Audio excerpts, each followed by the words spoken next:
നിങ്ങൾ ദൈവത്താൽ തിരഞ്ഞെടുക്കപ്പെട്ടവരാണ്. ഏത് പ്രതികൂലം ഉണ്ടെങ്കിലും ദൈവം നിങ്ങളെ നോക്കിക്കൊള്ളും. ദൈവം തിരഞ്ഞെടുത്തവനെ ആര് കുറ്റം വിധിച്ചാലും ദൈവം അവനെ നീതീകരിക്കാൻ തയ്യാറാണ്.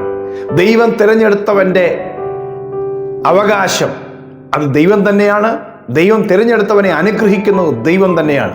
ഇന്നത്തെ സന്ദേശത്തിൽ പരിശുദ്ധാത്മാവ് തരുന്ന ദൂത് ഇതാണ്: നിങ്ങൾ എന്തിനു ഭയപ്പെടണം? കാരണം ദൈവം നിങ്ങളെ തിരഞ്ഞെടുത്തിരിക്കുന്നു. യേശു ക്രിസ്തു നിങ്ങളെ തിരഞ്ഞെടുത്തിരിക്കുന്നു. ആരൊക്കെ മാറിപ്പോയാലും, ആരൊക്കെ നിങ്ങളെ കൈവിട്ടാലും, കർത്താവ് തിരഞ്ഞെടുത്ത വ്യക്തിയാണ് നിങ്ങൾ. ഹല്ലേലൂയ! കർത്താവ് ഒരിക്കലും നിങ്ങളെ വിട്ടു പോകില്ല. ദൈവത്തിൻ്റെ വചനം ഇന്ന് നിങ്ങൾക്ക് നൽകി തരുമ്പോൾ എനിക്ക് ഒരുപാട് സന്തോഷമുണ്ട്. നിങ്ങൾ കർത്താവിനാൽ തിരഞ്ഞെടുക്കപ്പെട്ടവരാണ്. പിശാചിന് നിങ്ങളുടെ മേലോ, നിങ്ങളുടെ തലമുറയുടെ മേലോ, നിങ്ങളുടെ കുടുംബത്തിൻ്റെ മേലോ ഒരവകാശവുമില്ല. കാരണം കർത്താവ് തിരഞ്ഞെടുത്ത അവൻ്റെ ഓഹരിയെ കർത്താവ് പരിപാലിക്കും. ഹല്ലേലൂയ! ആമേൻ. 4-ാം സങ്കീർത്തനത്തിൻ്റെ 3-ാമത്തെ വാക്യം ആദ്യം ഞാൻ വായിക്കുകയാണ്. യഹോവ ഭക്തനെ തനിക്കു വേർതിരിച്ചിരിക്കുന്നു എന്നറിയുവിൻ. ഞാൻ യഹോവയെ വിളിച്ചപേക്ഷിക്കുമ്പോൾ അവൻ കേൾക്കും. ഹല്ലേലൂയ! ദൈവം തനിക്കു വേണ്ടി തൻ്റെ ഭക്തന്മാരെ വേർതിരിച്ചിരിക്കുന്നു. അപ്പോൾ ദൈവം വേർതിരിച്ചിരിക്കുന്നത് ഈ പാപലോകത്തിൽ നിന്നും, ശാപത്തിൽ നിന്നും, അശുദ്ധിയിൽ നിന്നും, അനീതിയിൽ നിന്നും, സാത്താന്റെ പിടിയിൽ നിന്നൊക്കെ ദൈവം വിടുവിച്ച് വേർതിരിച്ചിരിക്കുക. പ്രപഞ്ച മോഹങ്ങളിൽ നിന്നൊക്കെ വിടുവിച്ച് വേർതിരിച്ചിരിക്കുന്നത് ദൈവത്തിന് വേണ്ടിയിട്ടാണ്. Hallelujah! You have been separated for the Lord alone. ദൈവത്തിന് വേണ്ടി മാത്രം ദൈവം സെപ്പറേറ്റ് ചെയ്ത് നിർത്തിയിരിക്കുകയാണ്. അതിൻ്റെ ഒരു മറ്റൊരു വാക്കാണ് holy. You are become holy. നിങ്ങൾ വിശുദ്ധരാണ്. വിശുദ്ധി എന്നുള്ളതിൻ്റെ ശരിയായിട്ടുള്ള ഗ്രീക്ക് വാക്കിൻ്റെ അർത്ഥം ഇതാണ്, സെപ്പറേറ്റഡ് എന്നാണ്. ഹാഗിയാസോ, സെപ്പറേറ്റഡ്. നിങ്ങൾ സെപ്പറേറ്റ് ചെയ്യപ്പെട്ടിരിക്കുകയാണ്. ഹല്ലേലൂയ! ഒരു ദേവാലയം മറ്റ് കെട്ടിടങ്ങളിൽ നിന്ന് വ്യത്യസ്തമായിരിക്കുന്ന പോലെ, ഒരു സ്കൂള് മറ്റ് ബിൽഡിങ്ങുകളിൽ നിന്ന് വ്യത്യസ്തമായിരിക്കുന്നു, ഒരു വീട് മറ്റ് കെട്ടിടങ്ങളിൽ നിന്ന് വ്യത്യസ്തമായിരിക്കുന്നത് പോലെ ഒരു സെപ്പറേഷൻ ഉണ്ട്. നിങ്ങൾ ദൈവത്താൽ സെപ്പറേറ്റ് ചെയ്യപ്പെട്ടിരിക്കുന്നു. നിങ്ങളെ സംരക്ഷിക്കുന്നത് സെപ്പറേറ്റ് ചെയ്ത ദൈവമാണ്. ഹല്ലേലൂയ! സാത്താന്റെ ദൂതന്മാർക്കോ അവന്റെ ശക്തികൾക്കോ നിങ്ങളെ തൊടാൻ അവകാശമില്ല. ദൈവം എന്തിനു വേണ്ടിയാണ് ഭക്തനെ വേർതിരിച്ചെന്നറിയാമോ? 65-ാം സങ്കീർത്തനം 4-ാമത്തെ വാക്യത്തിൽ എഴുതിയിരിക്കുന്നു: നിന്റെ പ്രാകാരങ്ങളിൽ പാർക്കേണ്ടതിന് നീ തിരഞ്ഞെടുത്ത് അടുപ്പിക്കുന്ന മനുഷ്യൻ ഭാഗ്യവാൻ. ഞങ്ങൾ നിന്റെ വിശുദ്ധ മന്ദിരമായ നിന്റെ ആലയത്തിലെ നന്മ കൊണ്ട് തൃപ്തന്മാരാകും. ദൈവം തിരഞ്ഞെടുത്ത് എങ്ങോട്ടാ ചേർത്തുകൊണ്ടുവരുന്നറിയാമോ? അവൻ്റെ പ്രാകാരങ്ങളിലേക്ക്, അവൻ്റെ ആലയത്തിലേക്ക്, അവൻ്റെ സാന്നിധ്യം ഇറങ്ങി വരുന്നിടത്തേക്ക് ദൈവം ചേർത്ത് കൊണ്ടുവരികയാണ്. അതിനുവേണ്ടി ദൈവം എല്ലാവരെയും തിരഞ്ഞെടുത്തിട്ടില്ല. ദൈവം കുറച്ചുപേരെ തിരഞ്ഞെടുത്തിട്ടുണ്ട്. ഈ സന്ദേശം കേൾക്കുന്ന നിങ്ങൾ ദൈവത്താൽ തിരഞ്ഞെടുക്കപ്പെട്ടവരാ. അല്ലാത്തവരിത് കേൾക്കുന്നില്ലല്ലോ. ആമേൻ. ദൈവം തിരഞ്ഞെടുത്തിരിക്കുന്നത് കൊണ്ട് നിങ്ങൾക്ക് ദൈവത്തിൻ്റെ സന്നിധിയിലുള്ള നന്മകൾ ദൈവം നിങ്ങൾക്ക് നിറച്ചു തരും. പ്രാകാരങ്ങളിൽ പാർക്കാൻ ദൈവം വിളിച്ചെങ്കിൽ ആലയത്തിലെ നന്മ നിങ്ങൾക്ക് ഉറപ്പാണ്. ദൈവം തരുന്ന നന്മയാണ് നിങ്ങളുടെ നന്മ. പലരും നിങ്ങൾക്കൊണ്ട് കരുതാൻ തയ്യാറായില്ലെങ്കിലും, അതിനുള്ള സാഹചര്യം നിങ്ങൾക്കില്ലെങ്കിലും, സ്വത്തില്ലെങ്കിലും, പിതൃസ്വത്തില്ലെങ്കിലും, ഇനി എല്ലാവരും കൈവിട്ടാലും നിങ്ങളെ ദൈവം അനുഗ്രഹിക്കും. കാരണം ദൈവം നിങ്ങളെ തിരഞ്ഞെടുത്തിരിക്കുകയാണ്. ഹല്ലേലൂയ! 2 വാക്യങ്ങൾ കൂടെ കേട്ടോണം. പുറപ്പാട് പുസ്തകം 19-ാം അധ്യായം 5-ാമത്തെ വാക്യം: ആകയാൽ നിങ്ങൾ എൻ്റെ വാക്ക് കേട്ടനുസരിക്കുകയും എൻ്റെ നിയമം പ്രമാണിക്കുകയും ചെയ്താൽ നിങ്ങൾ എനിക്ക് സകല ജാതികളിലും വെച്ച് പ്രത്യേക സമ്പത്തായിരിക്കും. ഭൂമിയൊക്കെയും എനിക്കുള്ളതല്ലോ. കർത്താവ് പറയാണ്, നിങ്ങൾ എനിക്ക് പ്രത്യേക സമ്പത്തായിരിക്കും. ഹല്ലേലൂയ! ദൈവത്തിൻ്റെ പ്രത്യേക ട്രഷറാണ് നമ്മൾ. ദൈവം പ്രത്യേകം വേർതിരിച്ചിരിക്കുന്ന ഭക്തന്മാരാണ്. ഹല്ലേലൂയ! കർത്താവ് പറയുന്നത്, നിങ്ങൾ എൻ്റെ നിക്ഷേപമാണ്, നിങ്ങൾ എൻ്റെ സമ്പത്താണ്. നമുക്ക് വലിയ വില ലോകം തരുന്നില്ലായിരിക്കാം. കാരണം ലോകം കൊടുക്കുന്ന വില മറ്റു അർത്ഥങ്ങളിലാണ് വില കൊടുക്കുന്നത്. ദൈവത്തിൻ്റെ മക്കൾക്ക് ദൈവം വില കൊടുക്കും. അവനാണ് അതിന് മാന്യത കൊടുക്കുന്നത്. ഹല്ലേലൂയ! കർത്താവ് തിരഞ്ഞെടുത്തവരെ കർത്താവ് മാനിക്കും തക്ക സമയമാകുമ്പോൾ. ഹല്ലേലൂയ! സംഖ്യാപുസ്തകം 17-ാം അധ്യായത്തിൽ ഒരു വലിയ സംഭവമുണ്ട്. യഹോവയുടെ സന്നിധിയിൽ നിന്ന് ജനത്തെ അനുഗ്രഹിക്കുവാനും യഹോവയുടെ ആലയത്തിൽ ശുശ്രൂഷ ചെയ്യുവാനും ആരാണ്, ഏത് ഗോത്രമാണ് നിയോഗിക്കപ്പെടുന്നത്, ആര് ചെയ്യണം? എല്ലാവരും പിറുവിറുക്കാൻ തുടങ്ങി. ഞങ്ങളെല്ലാം ചെയ്യാമെന്ന് പറഞ്ഞ് പലരും മാറി നിൽക്കുമോ? ഓരോരുത്തർ മുന്നോട്ട് വരുമ്പോൾ ദൈവം പറഞ്ഞു, ഞാൻ തിരഞ്ഞെടുക്കുന്നവൻ്റെ വടി തളിർക്കും. ഹല്ലേലൂയ! നമുക്കറിയാം, അവിടെ അഹരോന്റെ പേര് എഴുതി വെച്ച ഉണങ്ങിയ ബദാം കമ്പ് ഒരു രാത്രി കൊണ്ട് അത് ഉണങ്ങിയ കമ്പിനെ അത് കിളിർത്തു, തളിർത്തു, പൂത്തു, ഫലം കായ്ച്ചു, ബദാം കായ്ച്ചു.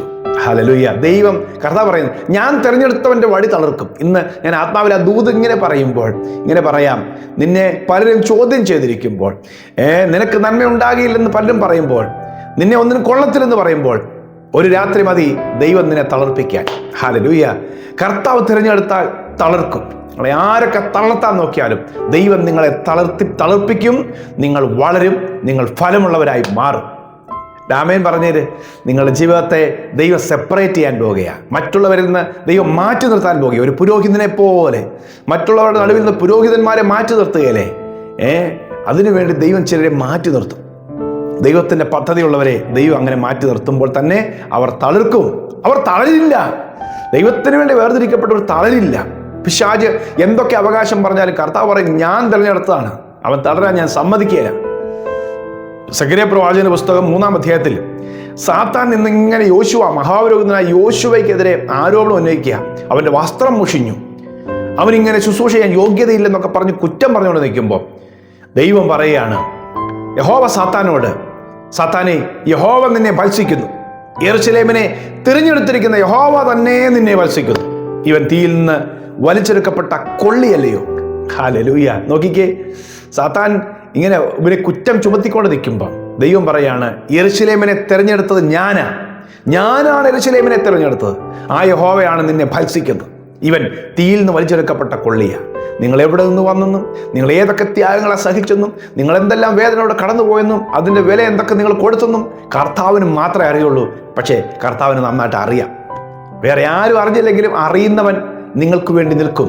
ഹല്ലേലൂയ. ആമേൻ. ചിലരൊക്കെ പറയും, ഇതാ പെട്ടെന്ന് പൊട്ടിക്കളത്ത് വന്നു, പെട്ടെന്ന് അങ്ങ് വലുതായി, പെട്ടെന്ന് ഇതൊക്കെ എന്താണെന്നൊക്കെ പലരും പറയില്ലേ. ഇതൊക്കെ ചോദിക്കട്ടെ, പലരും കാണട്ടെ. കർത്താവ് പറയും, ഇവൻ തീയിൽ നിന്ന് വലിച്ചെടുക്കപ്പെട്ട കൊള്ളിയ. ഇവൻ്റെ പശ്ചാത്തലം ആരും അറിയുന്നില്ല. ഇവൻ കടന്നു പോയ വേദന ആരും അറിയുന്നില്ല. ഇവൻ അനുഭവിച്ച ത്യാഗവും മാനസിക സംഘർഷവും അറിയുന്നില്ല. അനുഭവിച്ച ഒറ്റപ്പെടലും മുറിവുകളും അറിയുന്നില്ല. അറിയുന്ന ഒരുവനുണ്ട്, അവൻ നമുക്ക് വേണ്ടി സംസാരിക്കും. സാത്താനെ, യഹോവ നിന്നെ ഭത്സിക്കുന്നു, നീ മാറ്. ആരെയൊക്കെ അസൂയപ്പെട്ടാൽ, ആരെയൊക്കെ കുറ്റം പറഞ്ഞാൽ കാര്യമാക്കണ്ട, ദൈവം നമുക്ക് വേണ്ടി നിൽക്കും. ഹല്ലേലൂയ. യെരൂശലേമിനെ ഞാനാണ് തിരഞ്ഞെടുത്തിരിക്കുന്നത്, ആ യഹോവ തന്നെ നിന്നെ ഭത്സിക്കും. അപ്പൊ കർത്താവ് വേർതിരിച്ച പുരോഹിതനെ കുറ്റം ചുമത്താൻ വന്ന പിശാചിനെ ശാസിച്ചിട്ട് അവനെ പുതിയ ഉത്സവ വസ്ത്രം കർത്താവ് ധരിപ്പിക്കുകയാണ്. ഹല്ലേലൂയ. നിങ്ങളെ കുറ്റപ്പെടുത്തുന്നവരുടെ നടുവിൽ ദൈവത്തിന്റെ തെരഞ്ഞെടുപ്പ് ദൈവം വെളിപ്പെടുത്തി നിങ്ങളെ മാനിക്കും. ആ ശ്രേഷ്ഠമായ പദവികൾ നൽകി മാനിക്കുന്ന ദൈവമാണ്. ഒരു ആമേൻ പറഞ്ഞു. നിങ്ങളുള്ള പ്രത്യേക ദൂതായത്. ഹല്ലേലൂയ. ഏത് വിഷയത്തിലാണ് നിങ്ങൾ ഈ പ്രശ്നം അനുഭവിക്കുന്നത് എനിക്കറിയത്തില്ല. ഏത് വിഷയത്തിലാണ് നിങ്ങളെ ഈ തരത്തിൽ മറ്റുള്ളവർ വ്യാഖ്യാനിക്കുന്നത് എനിക്കറിയില്ല. പക്ഷേ പരിശുദ്ധാത്മാവ് ദൂത് പറയുമ്പോൾ നിങ്ങൾ ഏറ്റെടുത്തോ. ദൈവം നിങ്ങൾക്ക് വേണ്ടി ചില പുതിയ വസ്ത്രം ധരിപ്പിക്കുന്നത് പോലെ പുതിയ അംഗീകാരങ്ങൾ, അവകാശങ്ങൾ തരും. ആമേൻ. ഹല്ലേലൂയ. അപ്പോസ്തലനായ പത്രോസ് തൻ്റെ ലേഖനത്തിൽ ദൈവത്തിൻ്റെ മക്കളെക്കുറിച്ച് പറഞ്ഞിരിക്കുന്നത്, കർത്താവ് തിരഞ്ഞെടുത്ത ജനം, ഏത് ജാതിയാണെങ്കിലും, ഏത് ഭാഷയാണെങ്കിലും, ഏത് ഗോത്രമാണെങ്കിലും, നിങ്ങളോ 1 പത്രോസ് 2:9, നിങ്ങളോ അന്ധകാരത്തിൽ നിന്നും തൻ്റെ അത്ഭുത പ്രകാശത്തിലേക്ക് നിങ്ങളെ വിളിച്ച ദൈവത്തിൻ്റെ സൽഗുണങ്ങളെ ഘോഷിക്കുവാൻ തക്കവണ്ണം തിരഞ്ഞെടുക്കപ്പെട്ട ഒരു ജാതി, രാജകീയ പുരോഹിത വർഗം, വിശുദ്ധ വംശം, സ്വന്തം ജനം, ദൈവത്തിൻ്റെ സ്വന്തം പീപ്പിളാണ്, തിരഞ്ഞെടുക്കപ്പെട്ട ജനമാണ്. ആമേൻ. നാം ദൈവത്താൽ തിരഞ്ഞെടുക്കപ്പെട്ടവരാ, ദൈവത്തിൻ്റെ അവകാശമാണ്. അവിടെ തന്നെ പത്രോസ് പറയുന്നത്, നിങ്ങൾ യേശുക്രിസ്തുവിനോട്, ആ മൂലക്കലിനോട് ചേർത്ത് നിങ്ങളെ പണിതിരിക്കുക. ആ യേശുവിൽ നിന്നുള്ള ജീവനാണ് നിങ്ങളിലേക്ക് വ്യാപരിക്കുന്നത്. ജീവനുള്ള കല്ലായ അവൻ്റെ അടുക്കൽ വന്നിട്ട് നിങ്ങളും ജീവൻ പ്രാപിക്കും. ദൈവം നിങ്ങളെ അതിനുവേണ്ടി സെപ്പറേറ്റ് ചെയ്തിരിക്കുക, ചേർത്ത് പണിയാൻ വേണ്ടി സെപ്പറേറ്റ് ചെയ്യുകയാണ്. ചില മേഖലയിൽ നിന്ന് ദൈവം വെട്ടിയെടുക്കുമ്പോൾ, ചില കുഴികളിൽ നമ്മളെ വെട്ടിയെടുക്കുമ്പോൾ നമ്മളെ ഒറ്റപ്പെടുത്തുന്ന പോലെ തോന്നും. പക്ഷേ ആ ഒറ്റപ്പെടുത്താൻ വേണ്ടിയല്ല, ആ വെട്ടിയെടുക്കുന്നതിനെ ക്രിസ്തുവാകുന്ന മൂലക്കലിനോട് ചേർത്ത് പണിയാൻ വേണ്ടിയാണ്. ആമേൻ. ഹല്ലേലൂയ. ചില ഒറ്റപ്പെടലൊക്കെ തോന്നിയേക്കാം, പക്ഷേ യേശുവിനോട് ചേർന്നിരിക്കാൻ വേണ്ടിയാ ഈ അവസരം ദൈവം തരുന്നത്. ഹല്ലേലൂയ. ചിലരൊക്കെ മാറിപ്പോകുന്നതുകൊണ്ട് വേദനിക്കരുത്, യേശുവിനോട് ചേർന്നിരിക്കാൻ വേണ്ടിയാ. ഹല്ലേലൂയ. എഫെസ്യ ലേഖനം 1-ാം അധ്യായം 4-ാം വാക്യം, നാം അവന്റെ സന്നിധിയിൽ വിശുദ്ധരും നിഷ്കളങ്കരുമാകേണ്ടതിന് അവൻ നമ്മെ ലോകസ്ഥാപനത്തിനു മുമ്പേ ക്രിസ്തു യേശുവിൽ തെരഞ്ഞെടുത്തു. യേശു നമ്മെ തെരഞ്ഞെടുത്തു ലോകസ്ഥാപനത്തിനു മുമ്പേ അവന്റെ സന്നിധിയിൽ വിശുദ്ധരും നിഷ്കളങ്കരുമാകുവാൻ. ലോകസ്ഥാപനത്തിന് മുമ്പേ തിരഞ്ഞെടുത്തു. ഓ ഹല്ലേലൂയ. എൻ്റെ തെരഞ്ഞെടുപ്പ് എനിക്ക് വേണ്ടി ആരെങ്കിലും ശുപാർശ ചെയ്തപ്പോഴോ, ഇനി ഒരു വേള എനിക്ക് വേണ്ടി പ്രാർത്ഥിച്ചപ്പോഴോ അല്ല, എന്നെ അവൻ നേരത്തെ തിരഞ്ഞെടുത്തതാണ്. രാമേൻ പറഞ്ഞേ ഹല്ലേലൂയ. അതുകൊണ്ട് ആരെങ്കിലുമൊക്കെ നിങ്ങളെ അംഗീകരിച്ചില്ല അല്ലെങ്കിൽ നിങ്ങളെ പ്രോത്സാഹിപ്പിച്ചതൊന്നും കുറ്റപ്പെടുത്തേണ്ട കാര്യമില്ല. ക്രിസ്തു നിങ്ങളെ നേരത്തെ തിരഞ്ഞെടുത്തതാണ്. ഒരു വാക്യം കൂടെ വായിച്ച് പ്രാർത്ഥിക്കാം. യോഹന്നാന്റെ സുവിശേഷം 15-16 വാക്യം നമുക്ക് എല്ലാവർക്കും അറിയാവുന്നൊരു വാക്യമാണ്. നിങ്ങൾ എന്നെ തിരഞ്ഞെടുത്തു എന്നല്ല, ഞാൻ നിങ്ങളെ തിരഞ്ഞെടുത്തു. നിങ്ങൾ പോയി ഫലം കായ്ക്കുവാനും നിങ്ങളുടെ ഫലം നിലനിൽക്കേണ്ടതിന് ഞാൻ നിങ്ങളെ ആക്കി വെച്ചിരിക്കുന്നു. അടുത്ത വാക്യം കേട്ടോണേ. നിങ്ങൾ ഫലം കായ്ക്കാൻ നിങ്ങളെ ആക്കി വെച്ചിരിക്കുന്നു. എൻ്റെ നാമത്തിൽ നിങ്ങൾ പിതാവിനോട് അപേക്ഷിക്കുന്നതൊക്കെയും അവൻ നിങ്ങൾക്ക് തരുവാനാട്ടത്രേ. ദൈവം നിങ്ങളെ തിരഞ്ഞെടുത്തു. യേശു പറയാണ്, ഞാനാണ് തിരഞ്ഞെടുത്തത്, നിങ്ങളല്ല എന്നെ തിരഞ്ഞെടുത്തത്, ഞാൻ തിരഞ്ഞെടുത്തു നിങ്ങൾ ഫലമുള്ളവരാകുവാൻ. 2, എൻ്റെ നാമത്തിൽ നിങ്ങൾ ചോദിക്കുമ്പോൾ നിങ്ങൾക്ക് തരാനായിട്ടും അത്രേ. അപ്പൊ യേശു നിങ്ങളെ തിരഞ്ഞെടുത്തത് നിങ്ങൾ ഫലമുള്ളവരാകും, നിങ്ങളുടെ പ്രാർത്ഥനയ്ക്ക് മറുപടി ഉണ്ടാകും. ആമേൻ. തിരഞ്ഞെടുക്കപ്പെട്ടവന്റെ പ്രാർത്ഥനയ്ക്ക് മറുപടി ഉണ്ടാകും.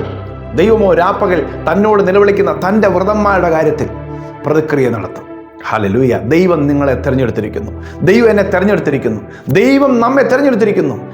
റോമാലേഖനം 8-ാം അധ്യായത്തിൽ 36 മുതൽ വാക്യത്തിൽ എഴുതിയിരിക്കുന്നത്, കർത്താവ് തിരഞ്ഞെടുത്തിരിക്കുന്നവനെ ആർ കുറ്റം ചുമത്തും? കർത്താവല്ലേ നീതീകരിക്കുന്നത്. ദൈവം തിരഞ്ഞെടുത്തവനെ ആർ കുറ്റം ചുമത്തും?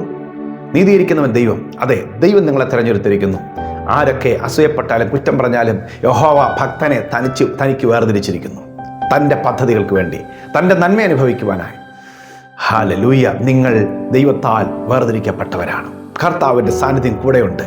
കർത്താവ് ചേർത്ത് നിങ്ങളെ നിർത്തുകയാണ്. ഹല്ലേലൂയ. ഞാൻ നിങ്ങൾക്കൂടി പ്രാർത്ഥിക്കട്ടെ. പ്രിയ കർത്താവേ, അവിടുത്തെ വചനം ഞങ്ങൾ സ്വീകരിക്കുകയാണ്. യേശുക്രിസ്തു മുഖാന്തരം ഞങ്ങളെ പിതാവ് തിരഞ്ഞെടുത്തു. കർത്താവെ, ഞങ്ങളെ നന്മയിലേക്ക് തിരഞ്ഞെടുത്തു, അഭിവൃദ്ധിയിലേക്ക് തിരഞ്ഞെടുത്തു, തളർപ്പിലേക്കും വിശാലതയിലേക്കും തിരഞ്ഞെടുത്തു. ദൈവത്തിൻ്റെ പുരോഹിതന്മാരായിരിക്കാൻ തിരഞ്ഞെടുത്തു. ലോകസ്ഥാപനത്തിന് മുമ്പേ ഞങ്ങൾ വിശുദ്ധരാകാൻ വേണ്ടി തിരഞ്ഞെടുത്തു. കർത്താവെ, അവിടുന്ന് ഇന്നുവരെ ഞങ്ങൾ നിർത്തിയല്ലോ. കർത്താവെ, ഈ വചനം കേൾക്കുന്ന എൻ്റെ പ്രിയപ്പെട്ടവർ ഫലമുള്ളവരാകട്ടെ, അവരുടെ പ്രാർത്ഥനകൾക്ക് മറുപടി ഉണ്ടാകട്ടെ, അവർ നന്മ അനുഭവിക്കട്ടെ, അവർ കർത്താവെ നിനക്ക് വേണ്ടി കർത്താവെ ശോഭിക്കട്ടെ. കർത്താവേ, യേശുവിൻ്റെ നാമത്തിൽ ഈ കുടുംബത്തിൽ, ഈ പ്രിയപ്പെട്ട മകളുടെ മേൽ, ഈ മകൻ്റെ മേൽ ഫ്രൂട്ടുകൾ ഉണ്ടാകട്ടെ, ഫലമുണ്ടാകട്ടെ. ദൈവമഹത്വം വെളിപ്പെടുത്തുന്ന ഫലങ്ങളാൽ ഇവർ നിറയട്ടെ. ഹല്ലേലൂയ. യേശുവിൻ്റെ നാമത്തിൽ മക്കളെ അനുഗ്രഹിച്ചു പ്രാർത്ഥിക്കുന്നു. അവരുടെ പ്രാർത്ഥന വിഷയങ്ങൾക്ക് മറുപടി ഉണ്ടാകട്ടെ. കർത്താവേ, നീ അത്ഭുതം ചെയ്യട്ടെ. യേശുവിൻ്റെ നാമത്തിൽ ഇന്നത്തെ ദിവസം ദൈവത്തിൻ്റെ അത്ഭുതം കാണുന്ന ദിവസമാകട്ടെ. വേർതിരിക്കപ്പെട്ടവന് വേണ്ടി ദൈവം കരുതുന്ന നന്മകൾ ദൈവം വെളിപ്പെടുത്തണം. യേശുവിൻ നാമത്തിൽ അമേൻ, അമേൻ, അമേൻ. ഈ സന്ദേശം നിങ്ങൾ വീണ്ടും കേൾക്കാൻ പറ്റുമെങ്കിൽ കേൾക്കണം. ഞാൻ ഷോർട്ട് മെസ്സേജ് ആയിട്ട് പറയുന്നതാണ്. വചനങ്ങളായതുകൊണ്ട് നിങ്ങൾ വീണ്ടും കേൾക്കണം. ഈ വചനത്തിലൂടെ ദൈവം അത്ഭുതങ്ങൾ നിങ്ങൾക്ക് വേണ്ടി ചെയ്യും. ദൈവം ചെയ്യുന്ന അത്ഭുതങ്ങളെക്കുറിച്ച് നിങ്ങൾ എൻ്റെ വാട്സപ്പ് നമ്പറിൽ മെസ്സേജ് അയക്കണം. അമേൻ. കർത്താവ് വലിയ കാര്യങ്ങൾ ചെയ്യും. കുറേ പേർക്കൊക്കെ ഈ മെസ്സേജ് നിങ്ങൾ ഷെയർ ചെയ്യണം. Hallelujah. God bless you. Have A fruitful day.